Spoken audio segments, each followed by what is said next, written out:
नमस्कार, insider live देख रहे हैं आप। विपक्ष के सीएम उम्मीदवार और नेता प्रतिपक्ष तेजस्वी यादव की मुस्कान कुछ लंबी खींच रही है इन दिनों।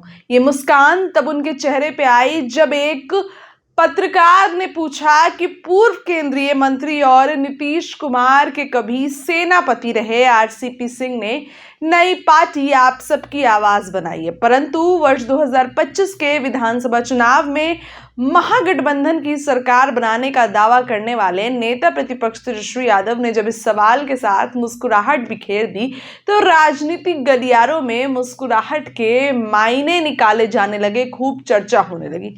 पहले जानते हैं कि तेजस्वी यादव ने आखिर इस सवाल पर क्या कहा।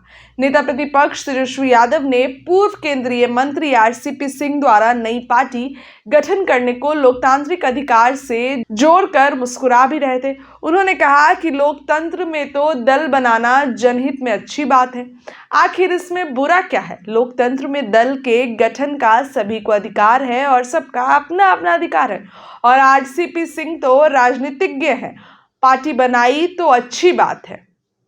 पूर्व केंद्रीय मंत्री आरसीपी सिंह का इतिहास पीछा नहीं छोड़ रहा है।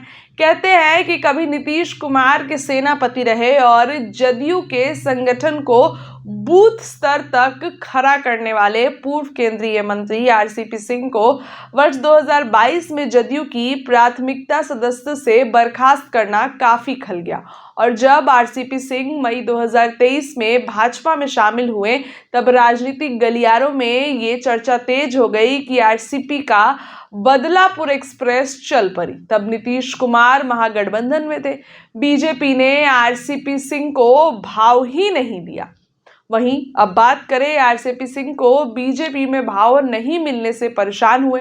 उनकी बदलापुर एक्सप्रेस सियासी पटरी से उतर गई और अब उन्होंने पटरी चेंज कर लिया। अब जब से नई पार्टी बनी है तब से आरजेडी के नेताओं के चेहरे पर मुस्कुराहट दौड़ गई है। नेता प्रतिपक्ष तेजस्वी यादव की मुस्कुराहट की जड़ में यही बदलापुर एक्सप्रेस है। आरजेडी नेता ये मान चुके हैं कि मुख्यमंत्री नीतीश कुमार को निराशा हाथ लगेगी। इतना ही नहीं, आरजेडी नेताओं को सीएम की कुर्सी मिलने का कुछ ज्यादा ही आशा हो गई है। इसके पीछे का तर्क यह है कि आरसीपी की पार्टी के चुनावी जंग में उतरने से कोयरी कुर्मी वोट बैंक में बिखराव होगा, नुकसान नीतीश कुमार को होगा। आगामी विधानसभा चुनाव के मद्देनजर नीतीश कुमार के दो सेनापति के द्वारा पार्टी बनाकर चुनावी जंग में उतरने का नुकसान रणनीति के अनुसार तो एनडीए का दिखता है। ऐसा इसलिए कि सेनापति आरसीपी रहे या प्रशांत किशोर, ये राजनीतिक रूप से भाजपा और जदयू की चुनावी रणनीति से पूरी तरह से वाकिफ है। चुनावी रणनीति से संबंधित जितने भी डॉक्यूमेंट होंगे वो पीके और आरसीपी के पास होंगे।